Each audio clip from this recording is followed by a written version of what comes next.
여기 콜롬비아에서 왔다는 여성이 호텔 창밖을 내다보며 깜짝 놀라고 있습니다. 그리고 이내 자신의 신세를 한탄하며 한국 여행 일정을 조정하기 시작하는데요. 도대체 그녀는 무슨 장면을 목격한 것일까요? 안녕하세요. 저는 콜롬비아에서 온 루시라고 합니다. 저는 현재 SNS 활동을 하면서 생계를 유지하고 있고 콜롬비아 내에서는 꽤 많은 팔로워 수를 보유한 유명한 인플루언서인데요. 사람들은 제 SNS에 올라온 아주 화려한 저희 일상을 보고는 돈이 많기 때문에 불행하지 않을 것이라고 생각하지만 그것은 완전히 틀린 것입니다. 그런 저에게도 한 가지 문제가 있는데 우울증을 앓고 있다는 것입니다. 사실 제가 우울증을 앓기 시작한 건 몇 년 지나지 않았어요. SNS를 하기 이전의 제 삶은 너무나 평화로웠고 콜롬비아에서 가장 흔하면서 평범한 삶을 사는 저였는데 어느 순간 SNS를 시작하면서 유명인들의 삶을 따라하고 저 또한 팔로워가 늘어가면서 사람들은 그런 저를 존경하면서 늘 부러워했습니다. 그러면서 저는 점점 더 유명해졌고 많은 파티에 불려다니면서 항상 많은 사람들과 어울리게 됐고 언제부턴가는 SNS 이전의 삶은 기억이 나지 않을 정도로 제 삶은 말 그대로 180도 바뀌어 있더군요. 처음에는 마냥 좋았어요. 제가 늘 동경해왔던 그런 사람들과 어울릴 수 있게 됐고 그런 사람들 역시도 저의 어떤 면을 보고는 부러워했기에 처음에는 SNS를 하길 잘했다는 생각이 들었습니다. 심지어 저는 점점 더 유명해질수록 많은 돈을 얻을 수 있었고 평범했던 저희 집안은 어느덧 콜롬비아에서 꽤 좋은 집으로 이사도 갈 수 있었어요. 그리고 저는 좋은 집과 좋은 옷을 입을 수 있었고 마음만 먹으면 언제든지 좋은 차도 구입할 수 있을 만큼의 재력을 가질 수 있었습니다. 하지만 삶의 부가 전부는 아니라는 걸 어느 순간 깨닫게 됐는데 언제부턴가 저에게 스토커가 붙기 시작했고 또 항상 저희 지갑과 가방을 노리는 소매치기범들이 주위에 득실거렸고 심지어 저의 어릴 적 친구들과도 어느 순간부터 멀어지기 시작하더군요. 그러면서 저는 파티가 없는 평범한 일상을 보낼 때는 항상 우울감에 시달렸고 그러다 보니 더 많은 파티를 가져야만 했고 또 더 많은 사람들과 어울려야만 하루하루를 버틸 수 있었습니다. 그럴 때마다 파티 후에 혼자가 된 저는 점점 더 초라해져만 갔고 우울증은 점점 더 심해지더군요.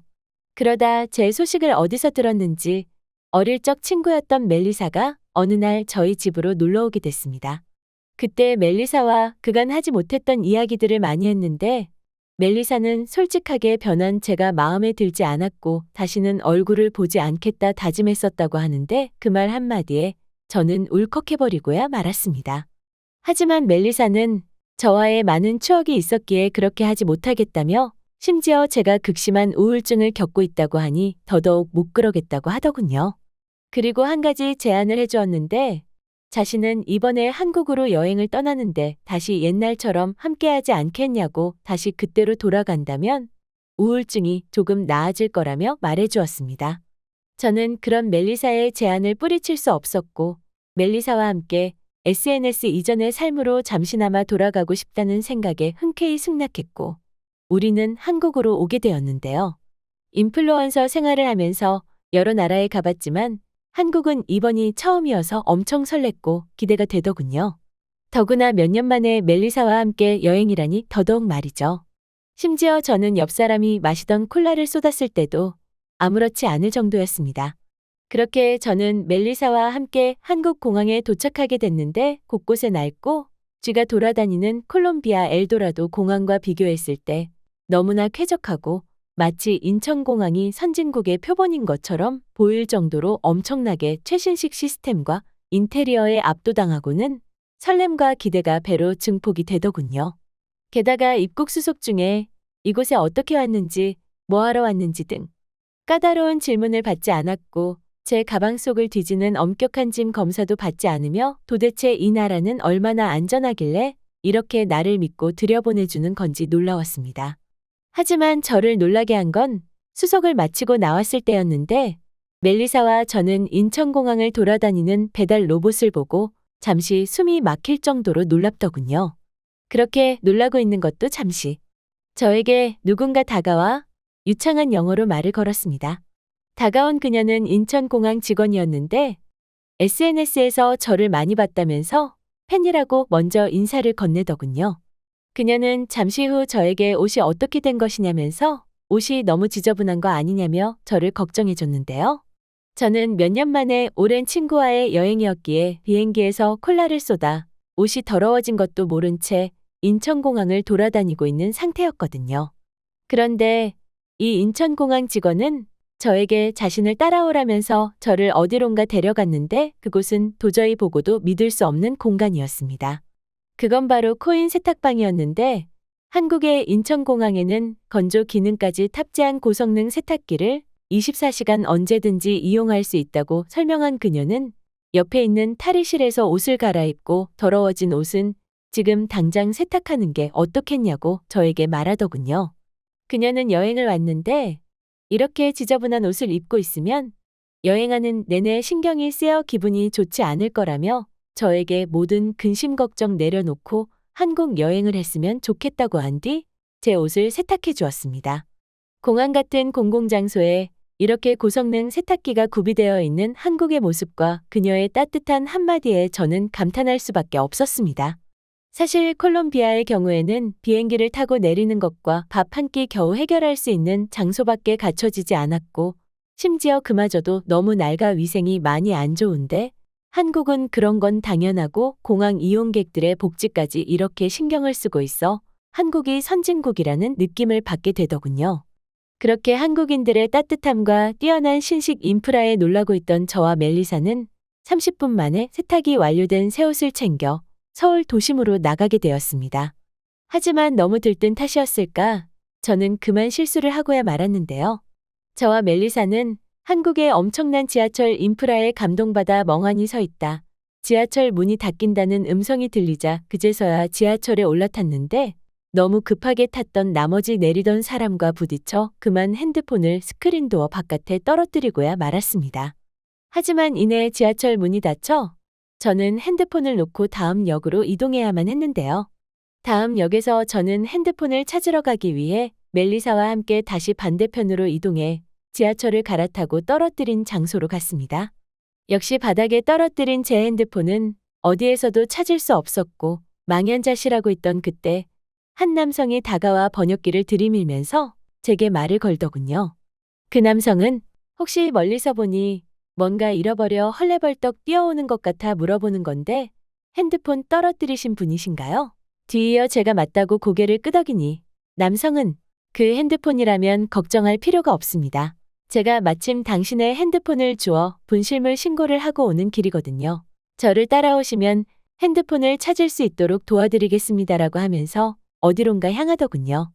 콜롬비아에서는 이렇게 떨어뜨린 핸드폰이 다시 제 손에 돌아오는 일은 없고 심지어 저렇게 아무렇지 않게 다가와 호의를 베푸는 사람은 당연히 본 적도 없고 어디론가 저를 이끄는 것을 보면 분명 뭔가 범죄에 이용될 것이 불을 보듯 뻔했기 때문에 저와 멜리사는 남성의 말에 전혀 신뢰가 가지 않았습니다. 하지만 멜리사는 무언가 알고 있기라도 한 듯 의미심장한 미소를 띠면서 남성의 뒤를 따라가 보자고 하더군요.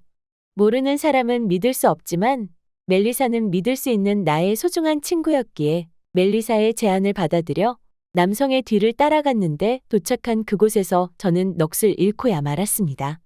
지하철 인포메이션 센터라는 곳이었는데 문을 열고 들어가 보니 제 핸드폰이 한 역무원의 책상에 잘 놓여 보관되고 있더군요.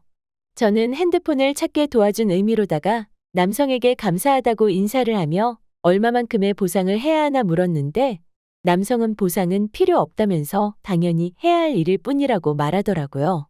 역무원분들 역시 핸드폰이 주인을 만나서 다행이라면서 함께 기뻐해 주셨고요. 심지어 남성은 제 핸드폰이 떨어질 때 액정이 깨진 것 같다면서 수리를 해야 할 것 같다고 아주 친절하게 말해주기까지 했습니다.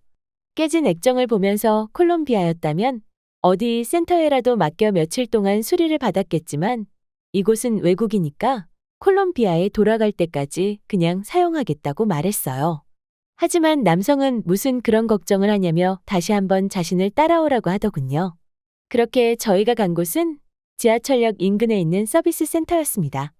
콜롬비아의 핸드폰 서비스 센터라고 한다면 작은 구멍가게에 불과한데 이곳은 아주 크고 많은 사람들이 수리를 위해서 줄을 서서 기다리고 있더군요.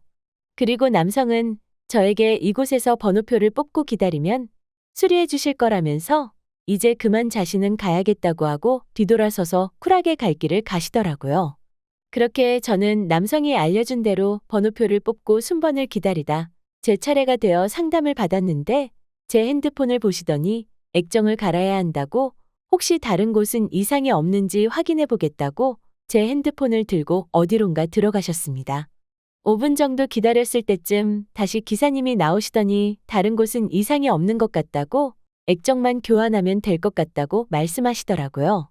그래서 저는 그럼 얼마나 걸릴 것 같냐고 물었더니 그 남성은 손가락으로 3을 가리키더군요. 저는 3일은 도저히 기다릴 수 없다고 핸드폰을 가져가겠다고 말하니 남성은 이번엔 손가락 하나를 펼쳐 보였습니다.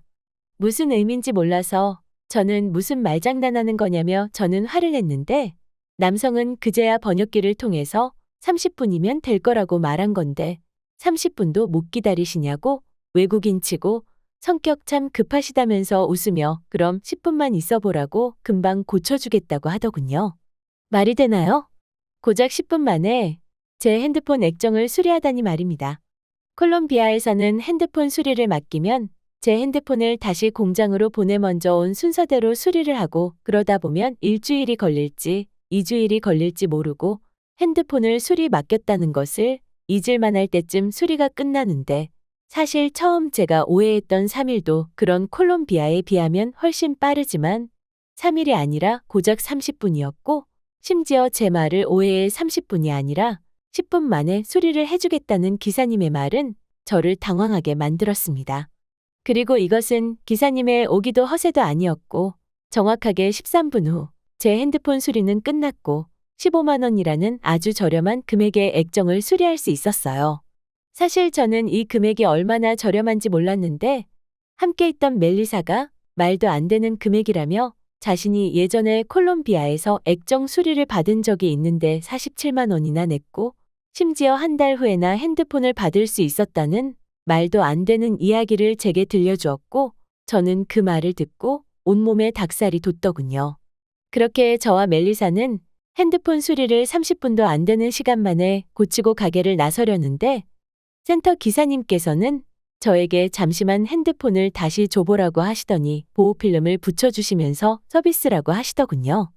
핸드폰 수리를 모두 마친 후 호텔방으로 돌아와 저희는 많은 대화를 나누면서 한국에서의 첫날 밤을 자축하는 둘만의 파티를 열었습니다. 한국의 야경은 그런 우리를 축하라도 해주듯 환하게 불을 밝혀주더군요. 환한 불빛이 이끄는 대로 저는 잠깐 창가로 가서 밖을 내다보던 중 황당한 상황을 목격하고야 말았습니다. 밤 9시가 넘은 늦은 밤임에도 불구하고 대로에서 공사가 진행 중인 거 아니겠어요?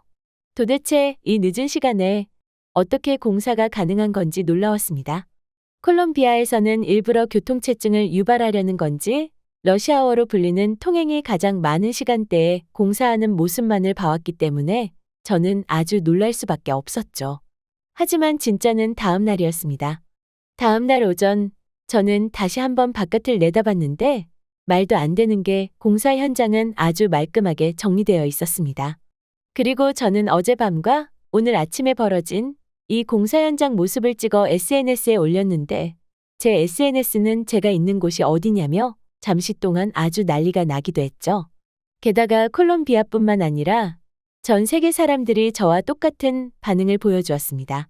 저는 이런 반응들을 보면서 멜리사와 함께 도대체 같은 지구에 살고 있다는 것이 믿기지 않는다며 신세 한탄을 늘어놓았습니다.